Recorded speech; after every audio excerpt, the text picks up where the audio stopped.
When the German soldiers saw her silhouette against the burning sky, they knew death had come for them. But what happened next would haunt them for the rest of their lives. The frozen ground crunched beneath Lieutenant Klaus Weber's boots as he made his final patrol of the night.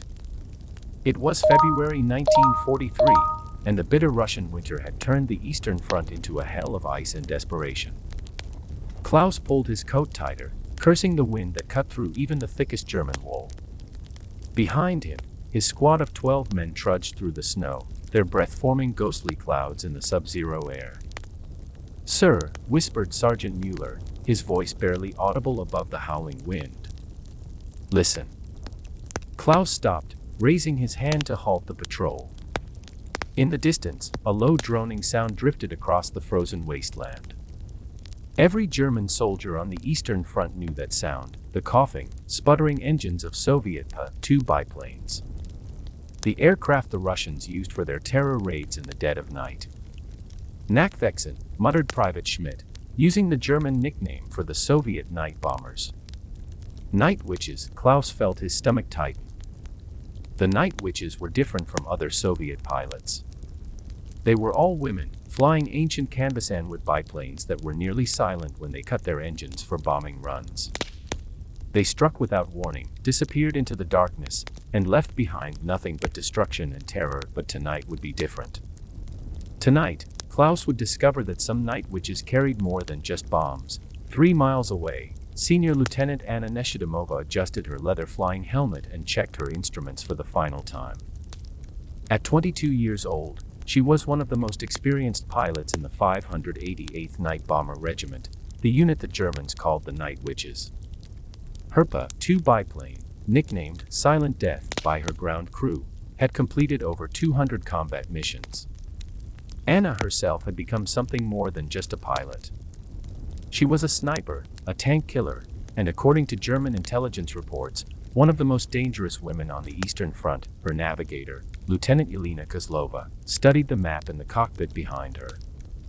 "Target is 2 kilometers ahead," Yelena called over the engine noise. "German supply depot, heavily guarded." Anna nodded, her gray eyes scanning the landscape below. She could see the flickering lights of German positions scattered across the frozen ground like fallen stars. Somewhere down there, German soldiers were huddled around fires, dreaming of home, writing letters to wives and mothers they might never see again. Just like my brother did before Stalingrad, Anna thought, her jaw tightening. 3 months ago, she had received word that her younger brother Victor had been killed in the brutal fighting around Stalingrad. He was 19 years old, barely a man, with dreams of becoming a teacher after the war. The letter from his commanding officer said he had died bravely, defending a factory district against overwhelming German forces, but Anna knew better. Victor had died scared, alone, and far from the small village where they had grown up together. He had died because German soldiers, men like the ones she was about to attack, had invaded her homeland and destroyed everything she loved. "Cutting engine in 30 seconds, Anna announced, her voice steady despite the rage burning in her chest. This was the technique that made the night witches so terrifying. They would glide in with their engines off, nearly silent, and drop their bombs before the enemy even knew they were there. Anna had perfected the technique better than most. She could glide for over 2 kilometers in complete silence, using the wind currents and thermal updrafts like an invisible highway to death. "Engine off," Anna called, pulling back the throttle. The Pa-2 became a ghost, drifting through the black sky like a hunting owl. Below them, the German supply depot grew larger, its guards unaware that death was falling toward them from above. Anna felt the familiar calm that came before action. Her breathing slowed, her heartbeat steadied, and her hands became rock steady on the controls. She was no longer Anna Neshidimova from a small farming village. She was the Night Witch, and tonight, German soldiers would pay for what they had done to her country, her family, her brother. But what she didn't know was that in exactly 4 minutes, everything she believed about the enemy would be shattered by a single, unexpected moment of human connection. Klaus Weber's patrol had taken shelter in an abandoned farmhouse when the bombing started. The explosions came without warning, first a low whistle, then the deafening crash as Soviet bombs tore through the German supply depot half a kilometer away. Orange flames leaped into the black sky, and the sound of secondary explosions echoed across the frozen landscape as ammunition stores detonated. "Night witches again," Sergeant Mueller said grimly, watching the distant fires through a broken window. "Third raid this week." Klaus nodded, but his attention was focused on something else. Through his field glasses, he could see a dark shape moving across the sky, silhouetted against the burning depot. The Soviet bomber was circling back, probably to assess the damage or make another attack run. "Sir," Private Schmidt whispered urgently from across the room. "Aircraft coming this way." Klaus raised his field glasses again. The Pa-2 biplane was indeed heading in their direction, flying low and slow. As it passed overhead, he could clearly see the red star painted on its wings, and something else that made his blood freeze. The pilot was turning to make another pass. "Positions," Klaus barked. "She's coming back around." His men scrambled for cover, raising their rifles toward the windows. Klaus knew that small arms fire rarely brought down aircraft, but sometimes a lucky shot could wound a pilot or damage a control cable. It was worth trying, but as the Pa-2 approached for its second pass, something went wrong. Klaus heard a sputtering cough from the aircraft's engine, followed by an alarming silence. The biplane's nose dipped suddenly, and Klaus realized with shock that the Soviet aircraft was going down. "She's hit," shouted Mueller. "The plane's going down." Klaus watched in fascination as the damaged Pa-2 struggled to maintain altitude. The pilot was fighting the controls, trying to keep the aircraft level, but it was clearly losing the battle. The biplane passed directly over the farmhouse, so low that Klaus could see the pilot's leather helmet and the exhaust flames from the damaged engine. Then, with a grinding crash that shook the farmhouse walls, the Soviet bomber hit the ground about 200 meters away, sliding through the snow and coming to rest against a stone fence. For a moment, there was complete silence. Then Klaus heard something that surprised him, the sound of voices calling in Russian. The crew had survived the crash. "What are your orders, sir?" Sergeant Mueller asked. Klaus studied the wreckage through his field glasses. He could see movement near the aircraft. At least one person was alive and trying to get out of the cockpit. Standard procedure would be to capture any surviving aircrew for interrogation. Soviet pilots, especially the night witches, were valuable prisoners who might have useful intelligence about Soviet air operations. But what Klaus didn't know was that approaching the crashed bomber would bring him face to face with a woman whose actions would challenge everything he thought he knew about war, enemy, and mercy. Anna Neshidimova tasted blood in her mouth as she struggled to free herself from the twisted wreckage of her cockpit. The Pa-2 had hit the ground harder than she'd expected, and her left shoulder screamed with pain every time she moved. Behind her, she could hear Yelena groaning softly, which meant her navigator was alive but probably injured. "Yelena," Anna called, her voice hoarse. "Can you move?" "My leg," Yelena gasped. "I think it's broken." Anna managed to unbuckle her harness and climb out of the cockpit. The aircraft had slid almost 50 meters after impact, leaving a deep furrow in the snow. The engine was smoking, and she could smell the acrid scent of burning oil. They had maybe 5 minutes before the fuel tank might explode. She limped to the rear cockpit and found Yelena trapped beneath a bent section of the aircraft's frame. Her navigator's face was pale with shock, and her left leg was twisted at an unnatural angle. A compound fracture, Anna realized. Without immediate medical attention, Yelena could die from blood loss or infection. "The radio," Anna said, checking the aircraft's communication equipment. The radio had been smashed in the crash, its tubes and wires scattered throughout the cockpit. No chance of calling for rescue. Anna pulled out her Tokarev pistol and checked the magazine. 7 rounds. She also carried a combat knife and 2 grenades. If German soldiers found them, she and Yelena would fight to the end rather than be captured. That was the unspoken code of the Night Witches, death before dishonor. But first, she had to get Yelena out of the wreckage. Anna wedged herself beneath the bent metal frame and pushed with all her strength. The twisted aluminum groaned but didn't move. She tried again, ignoring the pain in her shoulder, but the frame was pinned by the weight of the engine. "Leave me," Yelena whispered. "Save yourself." "Never," Anna replied fiercely. "We go home together or not at all." She was examining the wreckage, looking for another way to free her navigator, when she heard the crunch of boots in the snow.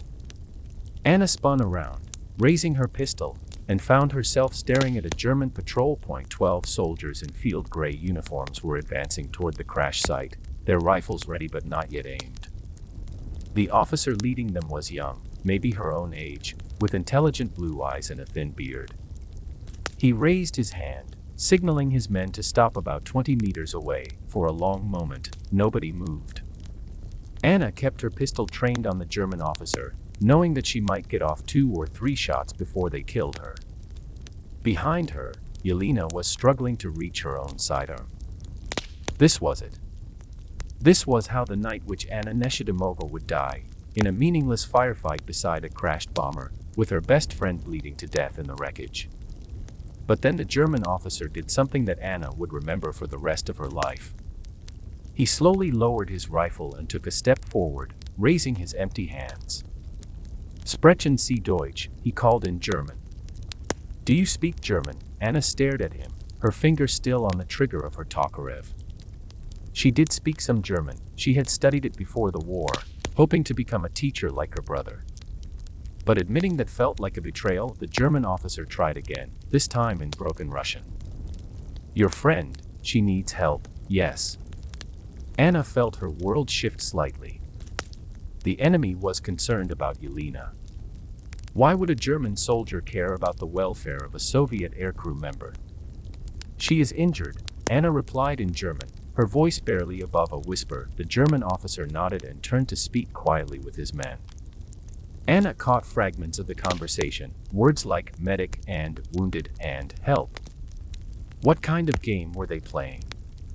Lieutenant Klaus Weber studied the Soviet pilot with professional interest and growing amazement. She was young, probably early 20s, with short dark hair and remarkable gray eyes that seemed to glow with inner fire. Her leather flight suit was torn and bloody, and she held her pistol with the steady grip of someone who knew how to use it. But what struck Klaus most was her obvious devotion to her wounded navigator. She could have run, Klaus realized. She could have abandoned her friend and disappeared into the darkness. Instead, she stayed to fight impossible odds. Klaus had encountered captured Soviet aircrew before, and they were usually either terrified or defiant. This woman was neither. She was simply determined to protect her friend, determined to do her duty, determined to face death without flinching. "Sergeant Mueller," Klaus called without taking his eyes off the Soviet pilot. "Get Schmidt up here with the medical kit." "Sir." Mueller sounded confused. "Are we taking prisoners?" Klaus hesitated. Standard operating procedure was clear: capture enemy personnel for interrogation, treat wounded prisoners according to the Geneva Convention, and evacuate them to the rear for processing. But looking at the Soviet navigator trapped in the wreckage, Klaus could see that she needed immediate surgery or she would die before they could get her to a field hospital, and something else bothered him. The Soviet pilot could have shot him by now. She'd had several clear opportunities, but she hadn't fired. She was waiting, watching, trying to understand his intentions. "The wounded navigator needs immediate medical attention," Klaus announced to his patrol. "Schmidt, see what you can do for her." Private Schmidt was the patrol's designated medic, a former medical student who had been drafted just after completing his second year of studies. He was competent with battlefield first aid, but he was no surgeon. "Sir," Schmidt said quietly, "I don't speak Russian. How am I supposed to examine her?" Klaus looked at the Soviet pilot. "You speak German. Will you translate for my medic?" The woman's eyes widened slightly. She glanced at her trapped friend, then back at Klaus, clearly struggling with an impossible decision. Help the enemy save her navigator's life, or watch her friend die to preserve military secrets. But what if this was a trap? What if the Germans were planning to save Yelena just so they could interrogate her later? Anna studied the young German officer's face, looking for signs of deception or cruelty. She had been trained to expect the worst from the enemy: rape, torture, execution. Soviet propaganda painted all German soldiers as monsters, barely human creatures who delighted in suffering, but this man's eyes were kind, and his concern for Yelena seemed genuine. His medic was already approaching the wreckage with a medical kit, moving slowly and keeping his hands visible. "Your friend," the German officer said in careful Russian, "she will die without help. My medic is good. He can save her." Anna felt tears burning her eyes. She had two choices: trust the enemy or watch Yelena bleed to death. Either way, she was betraying something, her country or her friend. What would Victor do? She wondered. What would my brother want me to do? The answer came to her immediately. Victor had always believed that saving lives was more important than following orders. Before the war, he had wanted to be a doctor. He would have told her to trust the German medic. "All right," Anna said, lowering her pistol slightly. "I will translate. But if you harm her, we will not harm her," Klaus promised. "You have my word as an officer." And in that moment, something extraordinary happened. A Soviet night witch and a German patrol officer, enemies who should have been trying to kill each other, became temporary allies united by their shared humanity. What followed was unlike anything Klaus Weber had ever experienced in 2 years of combat. The Soviet pilot, who introduced herself only as Anna, worked alongside his medic to free her trapped navigator from the wreckage. She translated Schmidt's questions about the woman's injuries, helped position improvised stretcher materials, and even allowed Klaus's men to use their bayonets as levers to lift the twisted metal frame. The navigator, whose name was Yelena, had indeed suffered a compound fracture of her left leg, along with probable internal injuries and severe blood loss. But she was conscious, and with Anna translating, she was able to describe her symptoms to Schmidt. "Tell her that I need to set the bone," Schmidt said, preparing a morphine injection. "It will be very painful, but necessary." Anna translated, then held Yelena's hand as the German medic worked. Klaus watched in fascination as his enemy, this night witch who had been bombing German positions just an hour ago, gently comforted her friend in rapid Russian. "She's singing," observed Sergeant Mueller. Klaus listened more carefully. Anna was indeed singing, very softly, what sounded like a Russian lullaby. The melody was hauntingly beautiful, and it seemed to calm both Yelena and the German soldiers who were helping with the rescue. "It's a song about home," Anna explained when she noticed Klaus listening. "About fields of sunflowers and children playing by a river." Children playing by a river. Klaus thought about his own childhood in Bavaria, where he had played by the Danube with his younger sister. Before the war, before everything changed. "Where is home for you?" Klaus asked as Schmidt finished setting Yelena's leg. Anna was quiet for a moment.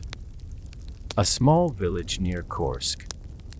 My family grew grain and sunflowers. My brother wanted to be a teacher." Wanted. Klaus caught the past tense. He was killed at Stalingrad. He was 19 years old.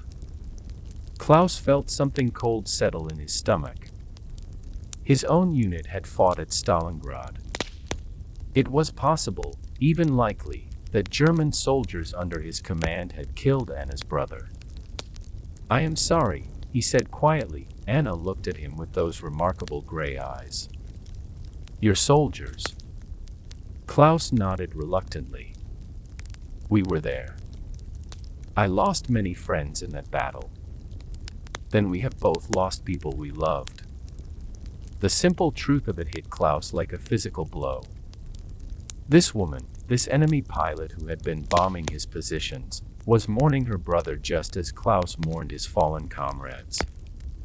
The war had made them enemies, but grief made them human beings. "The bleeding has stopped," Schmidt announced, wrapping Yelena's leg with field bandages. "But she needs surgery soon, or she could lose the leg." Anna translated for Yelena, who nodded weakly.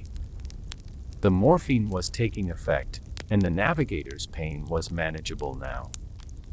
"Thank you," Anna said to Klaus in German. "You did not have to help her." Klaus looked at the rescued navigator, then at Anna, then at his own men who had worked alongside their supposed enemies to save a life. "Yes," he said slowly, "I did have to help her. We all did." But what happened next would test everyone's humanity in ways they never could have imagined. As dawn began to break over the frozen landscape, Klaus faced an impossible decision.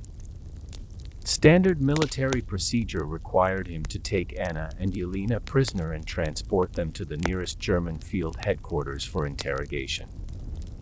Both women were valuable intelligence assets.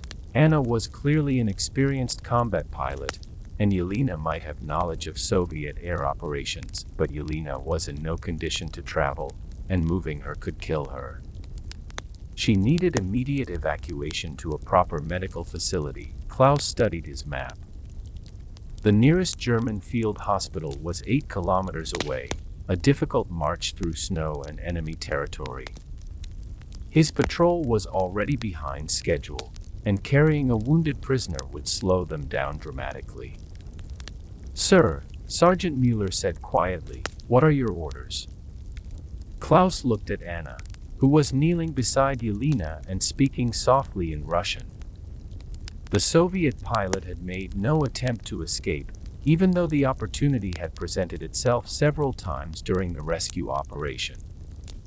She had chosen to stay with her friend, even knowing she would likely be captured or killed. "The wounded navigator needs to get to our field hospital," Klaus announced. "We'll carry her."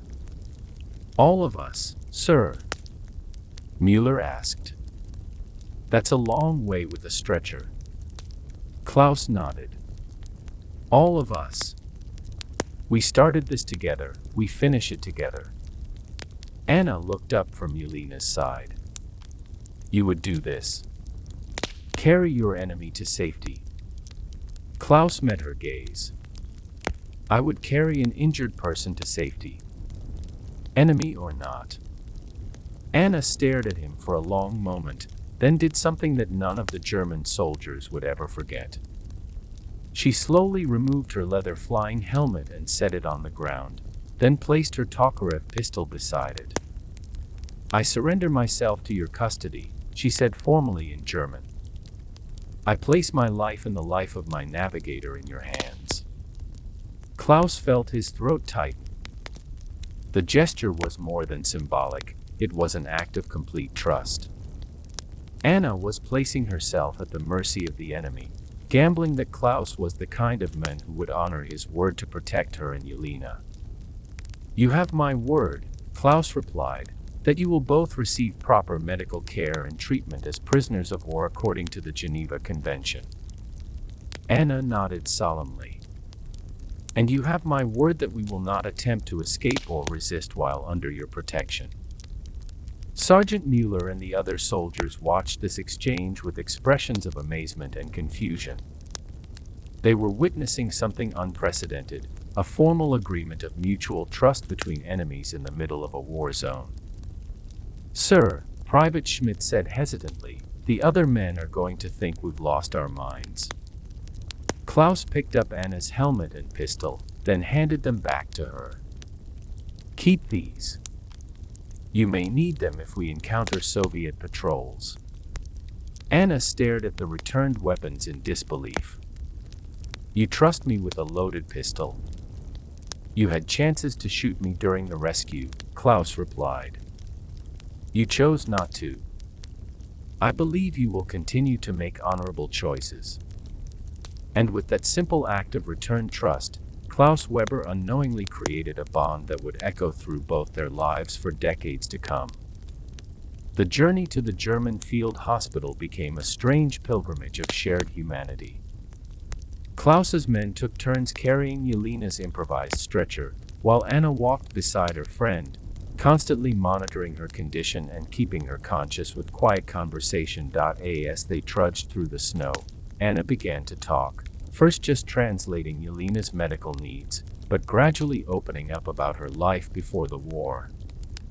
Klaus found himself fascinated by her story. Anna had grown up on a collective farm, where her father taught her to fly in an old training biplane left over from World War I. She had dreamed of becoming a commercial pilot, flying passenger routes between Soviet cities. The war had transformed her dreams into nightmares, turning her love of flying into a weapon of destruction. "I have bombed 23 German positions," Anna said matter-of-factly as they paused to rest. "I have killed many of your soldiers." Klaus nodded. "I have killed many Soviet soldiers. In battle, we do what we must." "Do you dream about them?" Anna asked. "The ones you killed?" The question caught Klaus off guard. He had never talked about his war dreams with anyone, not his men, not his family in his letters home. But somehow, walking through the snow with this enemy pilot, the words came easily. "Yes," he admitted. "I dream about a Soviet tank crew I killed near Kharkov. The tank was disabled, burning. I could have let them escape. Instead, I ordered my men to fire. They died because of my decision." Anna was quiet for several steps. "I dream about German soldiers running from burning buildings after my bombing raids. Sometimes they were on fire themselves." They walked in silence for a while, two warriors who had found themselves on opposite sides of a war neither had chosen. Behind them, Klaus's soldiers were talking quietly with each other, processing what they were witnessing. "This is insane," muttered Private Schmidt. "We're having friendly conversations with the enemy." "She's not the enemy right now," replied Corporal Braun. "Right now she's just a woman trying to save her friend's life." Sergeant Mueller, who had been listening to Klaus and Anna's conversation, spoke up. "Sir, with respect, what happens when we reach the field hospital? Do we really hand them over for interrogation?" Klaus had been wondering the same thing. Once they reached German lines, Anna and Yelena would be processed as prisoners of war. Anna would likely be sent to a POW camp, while Yelena would receive medical treatment under guard. They would disappear into the military bureaucracy, and Klaus would probably never see either of them again. But he was beginning to realize that letting Anna Neshidimova disappear might be the greatest tragedy of his war. The German field hospital was a collection of converted farmhouses and tents about 2 kilometers behind the front lines. As Klaus's patrol approached the perimeter, they were challenged by sentries who were clearly shocked to see German soldiers escorting Soviet prisoners, especially a wounded woman on a stretcher. "Halt! Identify yourselves," called the guard sergeant. "Lieutenant Weber, 2nd Company, 47th Infantry Regiment," Klaus replied. "I have wounded prisoners requiring immediate medical attention." The guard sergeant approached for a closer look and whistled softly when he saw Anna and Yelena. "Night witches." "Soviet aircrew," Klaus confirmed. "The navigator has severe leg injuries." Anna had been silent during the approach to the German lines, but now she spoke quietly to Klaus. "Will your doctors really help Yelena?" "German military doctors treat wounded prisoners the same as German casualties," Klaus assured her. "It is required by military regulations and medical ethics." The field hospital's commanding officer, Major Dr. Heinrich Bergmann, was a career medical officer who had been treating battle casualties for 4 years. He took one look at Yelena's injuries and immediately ordered her taken to the surgical tent. "The leg fracture is serious," Dr. Bergmann told Klaus after his initial examination. "But we can save the leg and possibly restore full function.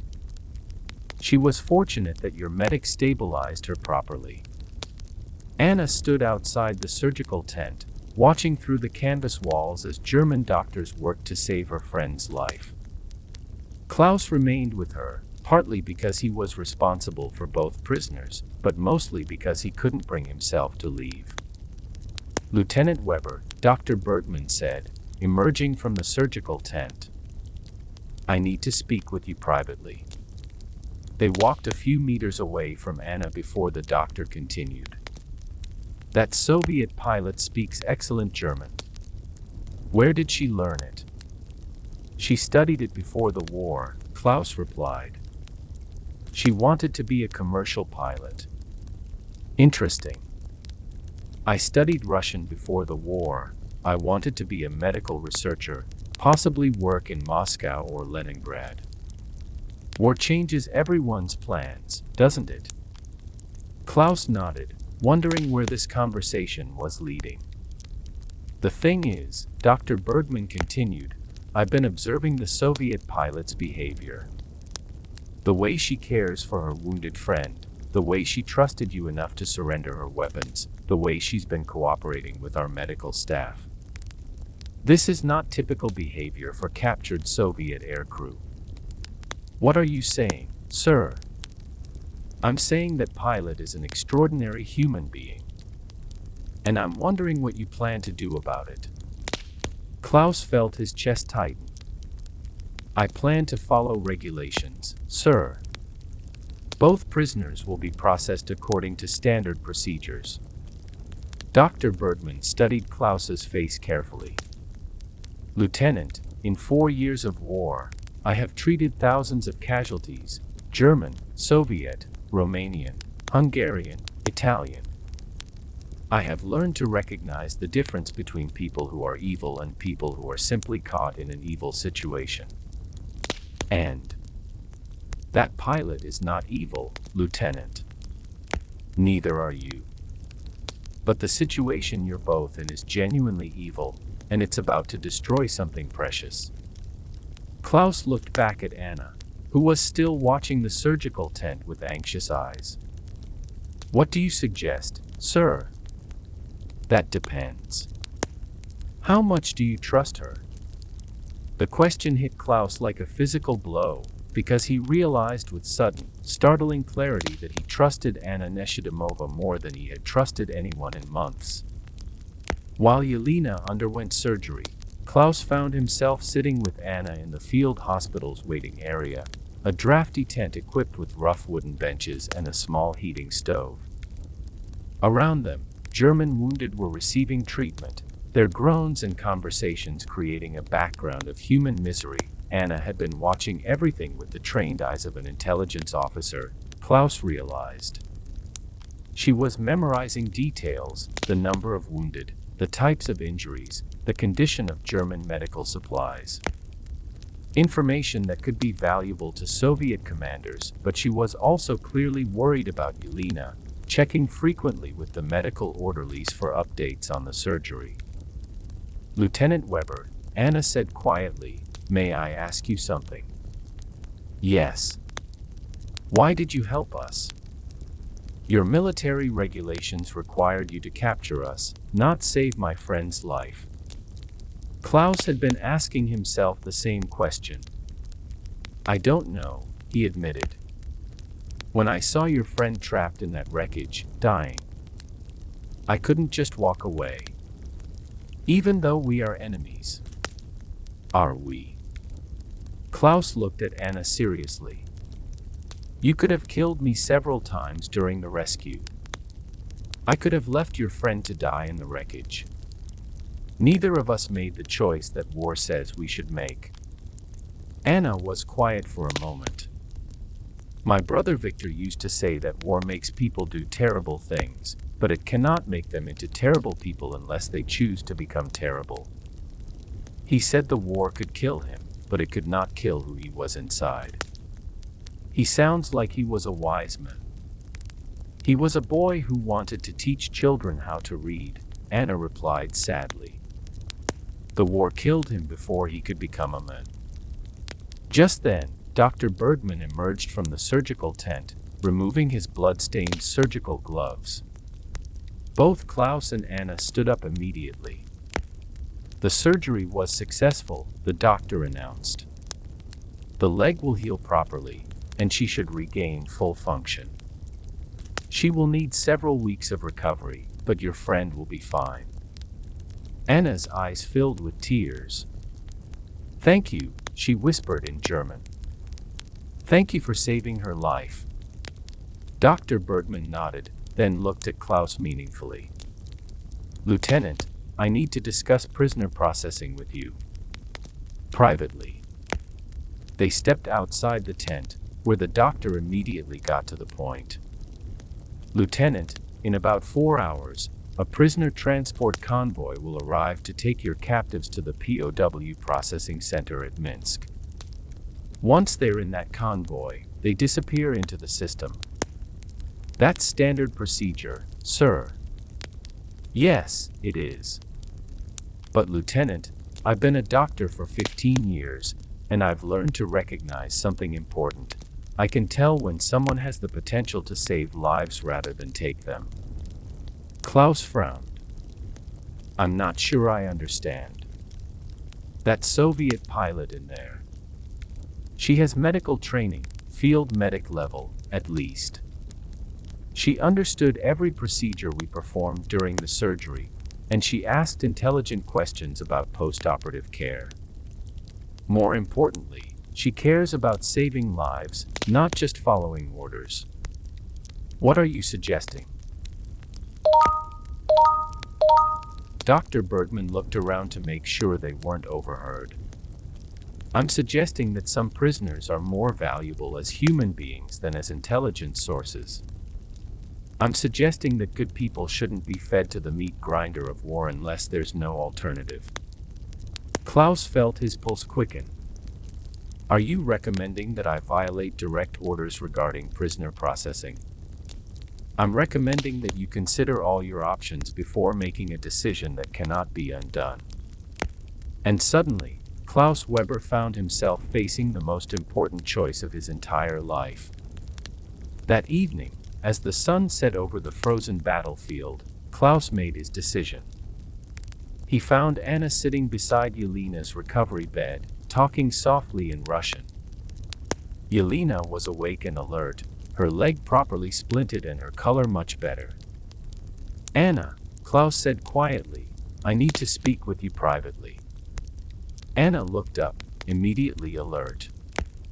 In the hours since the surgery, her natural caution had returned. She was, after all, a prisoner in enemy territory. They walked outside the medical tent, where Klaus could speak without being overheard by the German medical staff. "In 4 hours, a German convoy will arrive to transport you and Yelena to a prisoner processing center," Klaus said without preamble. Anna nodded. She had expected this. "Once you're in that convoy, you will disappear into the German prison system. Yelena will receive proper medical care, but you will both be interrogated for military intelligence. The process can be difficult." "I understand," Anna replied calmly. "We are prepared for this." Klaus took a deep breath. "There is another option." Anna's eyes sharpened. "What option?" "The Soviet lines are approximately 15 kilometers from here. There is a patrol route through the forest that is only lightly guarded. Dr. Bergman has provided me with detailed maps of German positions between here and the Soviet-controlled territory." Anna stared at him in disbelief. "You are offering to help us escape." "I am offering you information that might help you make your own decisions about your future," Klaus replied carefully. "What you do with that information is entirely up to you." "Why would you do this?" Klaus looked at Anna's face, trying to memorize every detail. He knew that if she accepted his offer, he would probably never see her again. But he also knew that he couldn't live with himself if he sent her to a prisoner processing center. "Because you trusted me enough to surrender your weapons. Because you chose to save your friend rather than save yourself. Because you showed me that the enemy can have honor, mercy, and courage." Anna was quiet for a long moment, processing the implications of Klaus's offer. If they attempted to escape and were caught, they would likely be executed as spies. If they remained as prisoners, they would at least be alive. There is something else you should consider, Klaus continued. I cannot guarantee that other German officers will treat you with the same respect I have shown. Not all of us believe in the Geneva Convention. The threat was implicit but clear. Anna and Yelena might be safer taking their chances in the forest than trusting their lives to the German prison system. Yelena cannot walk, Anna pointed out. Her leg injury, Dr. Bergman has prepared a pair of improvised crutches. She can move slowly, but she can move. Anna looked back toward the medical tent where her friend was recovering. How much time do we have to decide? The transport convoy arrives at midnight. If you're going to leave, it should be before 10 p.m., while the night shift is changing and security is reduced. And you? What happens to you when 2 Soviet prisoners disappear from your custody? Klaus had already considered this problem. I will report that you overpowered my guard and escaped during the night. My men will confirm this story. Your men will lie for you. My men watched you save Yelena's life, and they watched me help you do it. They understand that some things are more important than following orders. Anna felt tears burning her eyes as she realized that this German officer, this enemy soldier, was willing to risk his career, his freedom, possibly his life, to give her and Yelena a chance at freedom. Anna walked back into the medical tent where Yelena was resting. Her friend's color was much better, and the pain medication was keeping her comfortable.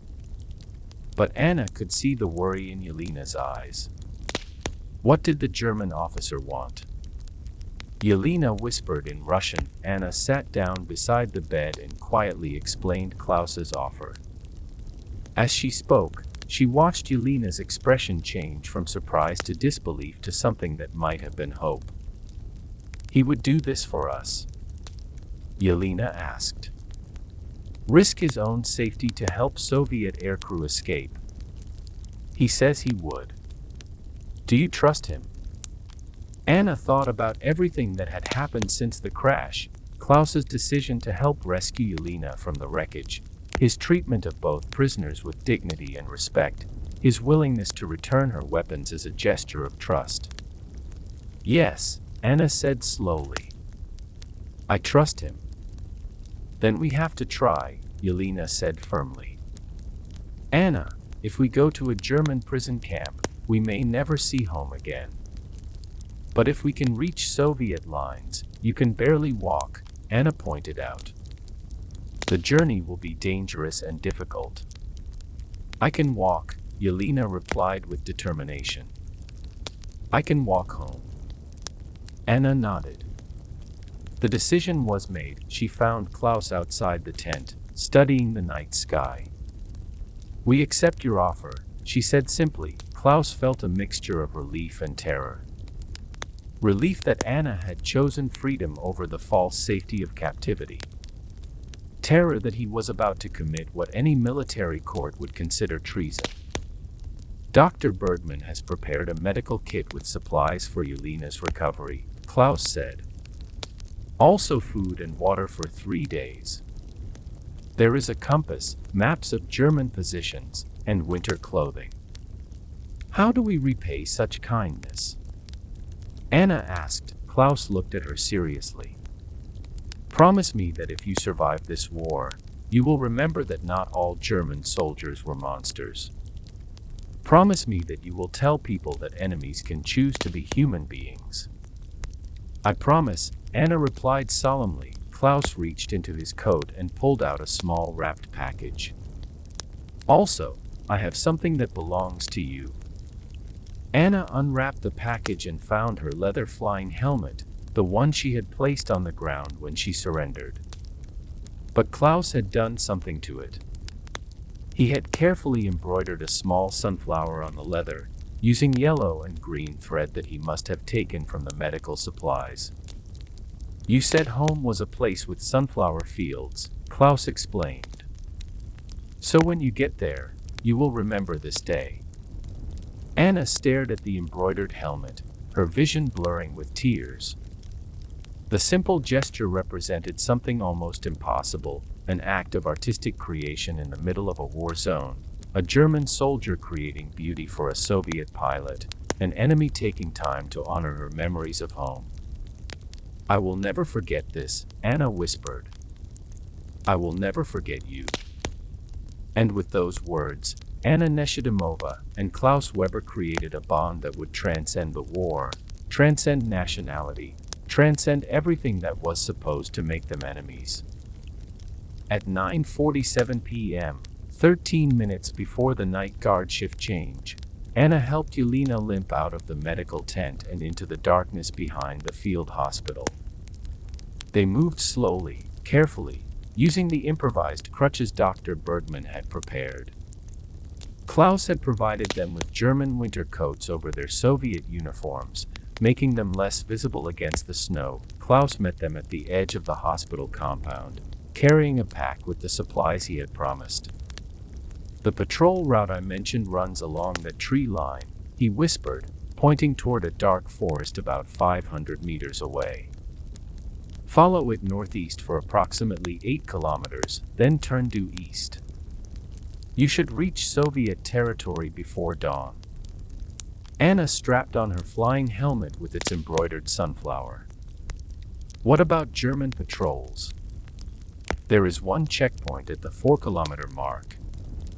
Wait until the guards change at 2 a.m., then circle around to the north. After that, the route should be clear. Yelena struggled to her feet, testing her balance with the crutches. I can do this, she said in Russian. Then, in careful German, she addressed Klaus directly. Thank you for saving my life. Klaus nodded respectfully. Thank you for showing me that courage has no nationality. Anna looked at Klaus one final time, memorizing his face in the dim starlight. If you survive this war, she said, find me. Find Anna Neshidimova from the village of Rozashka near Kursk. I will tell everyone what you did tonight. If I survive, Klaus promised, and then they were gone, 2 shadows moving slowly across the frozen landscape toward freedom. Klaus watched until they disappeared into the tree line, then returned to the field hospital to await the inevitable questions about how 2 Soviet prisoners had managed to escape from German custody. 3 hours later, when the prisoner transport convoy arrived to find empty beds where the Soviet aircrew should have been, Klaus Weber gave the performance of his life. They what? Demanded Major Kleist, the convoy commander, when Klaus reported the escape. Overpowered the guard and escaped during the shift change, Klaus replied calmly. The Soviet pilot apparently had concealed lockpicking tools. They were gone when we discovered the empty beds. Major Kleist studied Klaus suspiciously.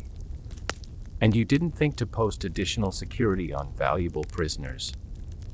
The navigator had severe injuries. We didn't consider her capable of travel. Apparently you underestimated Soviet determination, Kleist said dryly.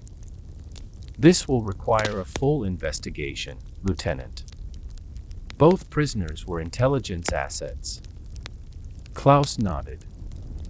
I understand, sir.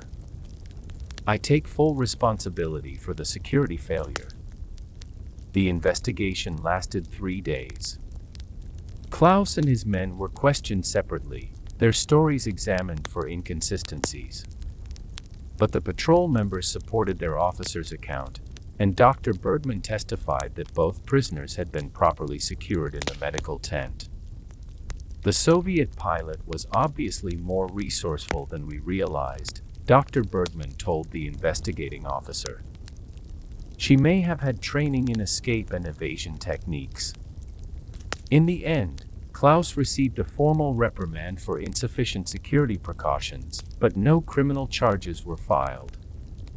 The incident was recorded as an enemy escape facilitated by inadequate prisoner protocols. Klaus never learned whether Anna and Yelena had successfully reached Soviet lines. As the weeks passed, he found himself listening to intelligence reports from the Eastern Front, hoping to hear something about night watch activities that might indicate Anna had returned to flying operations. But what Klaus didn't know was that 200 kilometers away, in a Soviet field hospital, Anna Neshidimova was telling an extraordinary story to a Soviet intelligence officer who didn't quite believe what he was hearing. "Let me understand this correctly, Lieutenant Neshidimova," said Major Volkov of Soviet military intelligence. "You are claiming that German soldiers not only helped rescue your navigator from your crashed aircraft, but actually facilitated your escape from German custody." Anna sat in the Soviet field hospital where she and Yelena had been taken after reaching friendly lines. They had walked for 11 hours through the frozen forest, following Klaus's route exactly, and had been picked up by a Soviet patrol just after dawn. Now, 3 days later, Anna was being debriefed about her experiences behind enemy lines. "That is correct, sir," Anna replied steadily. "And you expect me to believe that a German officer risked court-martial to help 2 Soviet aircrew return to their unit? I expect you to record my report accurately, sir. What you believe is your decision." Major Volkov studied Anna carefully. She was clearly an experienced combat pilot. Her record showed 127 successful night bombing missions and 5 confirmed kills of German aircraft. But her story about German soldiers showing mercy and compassion contradicted everything Soviet propaganda taught about the enemy. "Tell me about this German officer. What was his name?" "Lieutenant Klaus Weber, 47th Infantry Regiment." "Describe him." Anna described Klaus in detail, including his appearance, his manner of speaking, and his obvious concern for Yelena's medical condition. "And you believe his actions were genuine? Not part of some elaborate German intelligence operation?" Anna pulled out Klaus's map, the one showing German positions between the field hospital and Soviet lines. "This intelligence is genuine, sir. German patrol routes, checkpoint locations, guard schedules. If Lieutenant Weber was attempting to deceive us, he would not have provided accurate military intelligence." Major Volkov examined the map carefully. If the information was accurate, it would be extremely valuable for planning Soviet operations in the sector. "We will verify this intelligence," Volkov said finally. "If it proves reliable, your report will be forwarded to higher command levels. And if it proves unreliable, then we will know that you were subjected to a sophisticated German deception, and we will adjust our intelligence assessment accordingly." Anna nodded. She had expected skepticism from Soviet intelligence. Her own story sounded almost impossible even to her. "One more question, Lieutenant. Do you believe this German officer's actions were representative of German military behavior, or were they an isolated exception?" Anna thought carefully about her answer. "I believe Lieutenant Weber made choices based on his personal character, not on his nationality or military training. I believe good people exist on both sides of this war, sir." Major Volkov made notes in Anna's file. "That will be all for now, Lieutenant. You and Navigator Kozlova are both being recommended for medical leave, followed by return to active duty." Anna saluted and left the debriefing room. Outside, she found Yelena waiting for her, walking with a cane but otherwise recovered from her injuries. "How did it go?" Yelena asked. "About as well as expected," Anna replied. They don't believe that German soldiers can be decent human beings. Do you blame them? Anna touched the embroidered sunflower on her flying helmet. No. But I hope someday we will live in a world where such decency is not considered impossible. Neither Anna nor Yelena knew it, but their escape had already set in motion a chain of events that would echo through both their lives and Klaus Weber's for decades to come. Lieutenant Klaus Weber was killed in action on August 17, 1943, during the Battle of Kursk, the same massive tank battle where Anna Neshidimova's brother Viktor had died 6 months earlier. Klaus died leading his men in an assault on a Soviet stronghold, fighting with the same courage and honor that had characterized his treatment of enemy prisoners, but before his death, Klaus had written a letter. A letter he asked his friend Dr. Bergman to send to Anna Neshidimova, if the war ever ends and if she can be found. Dr. Bergman kept that letter through 2 more years of war, through his own capture by Soviet forces, through his internment in a Soviet prisoner camp, and through his eventual repatriation to Germany in 1947.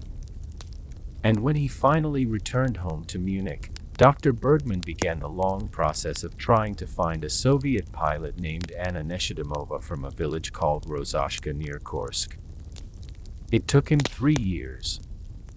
Anna was working in her sunflower fields when the letter arrived. It was September 1950, 5 years after the war's end, and Anna had returned to her family's farm to rebuild what the war had destroyed. She had left the Soviet Air Force after completing 340 combat missions, making her one of the most decorated female pilots in Soviet history, but she had never forgotten Klaus Weber. The letter was delivered by a Soviet postal official who seemed surprised to be handling international mail addressed to a former military pilot. Anna recognized the German postmark and the careful handwriting immediately. The letter was from Dr. Heinrich Bergman. It explained how he had survived the war, his search for Anna, and his promise to Klaus Weber. Enclosed was Klaus's final letter, written just 2 weeks before his death at Kursk. Anna sat down in her sunflower field, surrounded by the golden flowers that Klaus had embroidered on her helmet, and read the words of a German soldier who had changed her understanding of war forever. Dear Anna, if you are reading this letter, then Dr. Bergman has succeeded in finding you, and I have not survived to deliver it myself. I hope that you and Yelena reached safety, and that you have both found peace after the war. I have been thinking about our conversation beside the crashed aircraft, when you asked me if I dream about the soldiers I have killed.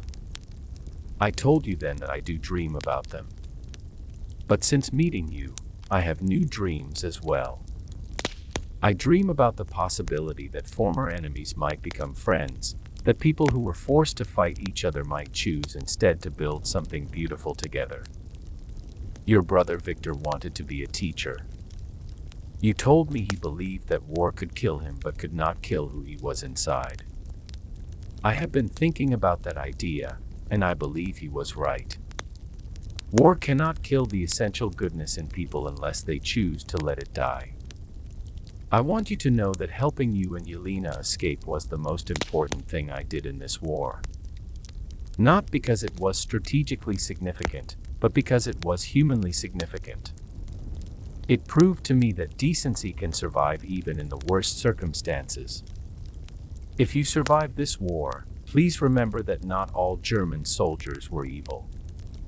Please tell people that enemies can choose mercy, that humanity can transcend nationality, that former battlefield opponents can recognize each other's essential worth as human beings. And if you ever have children, please tell them about the sunflower fields of your childhood, about your brother who wanted to be a teacher, about the possibility of building a world where such choices as we made that night will not be necessary. With deep respect and lasting friendship, Klaus Weber P.S. I have asked Dr. Bergman to include with this letter a small gift, seeds from Bavarian sunflowers. Plant them in your Russian soil and remember that beauty can grow from the most unlikely beginnings. Anna held the letter in her trembling hands, tears falling onto Klaus's careful handwriting. In the envelope, she found a small packet of sunflower seeds and a photograph of Klaus in his pre-war university uniform, smiling beside the Danube River. That afternoon, Anna planted Klaus's sunflower seeds in a special section of her field. And every year thereafter, she would tell visitors the story of the German soldier who taught a Soviet pilot that enemies could choose to be human beings. Anna Neshidimova lived to be 89 years old, dying peacefully in 1999 in the same village where she had been born. During her long life, she told Klaus Weber's story to thousands of people, schoolchildren, historians, veterans groups, and peace organizations. She always carried with her the flying helmet with its embroidered sunflower, and she always ended her presentations with the same words: "War creates enemies, but human beings can choose to create friends." In 1975, Anna was invited to speak at a peace conference in Vienna, where she met Dr. Heinrich Bergmann, now an elderly man but still practicing medicine. Together, they established a foundation dedicated to promoting reconciliation between former enemies. In 1989, as the Berlin Wall fell and the Cold War ended, Anna traveled to Germany to visit Klaus Weber's grave in a military cemetery in Bavaria. She brought with her seeds from the Russian sunflowers that had grown from his gift, and she planted them around his headstone. The cemetery groundskeeper, puzzled by the elderly Russian woman planting flowers on a German soldier's grave, asked her why she was doing it. "Because," Anna replied, "he taught me that the best way to honor the dead is not to hate their enemies, but to love our neighbors." Klaus Weber's grave became a symbol of reconciliation, visited by veterans from many nations who came to pay respects to the idea that humanity could transcend the artificial divisions created by war. Anna's story was eventually documented in books, films, and historical records. But perhaps its most important legacy was the simple truth it demonstrated, that in the darkest moments of human history, individuals can still choose compassion over cruelty, mercy over vengeance, and hope over despair. The night which left German soldiers speechless did so not through violence or terror, but through her demonstration that even in the middle of humanity's greatest war, human beings could recognize and protect the sacred worth of their supposed enemies. And in the sunflower fields of Russia, where Anna's descendants still farm the land, Klaus Weber's sunflowers bloom every summer alongside the native Russian varieties, their golden faces turned toward the same sun that shines on former battlefields where enemies once chose to become friends.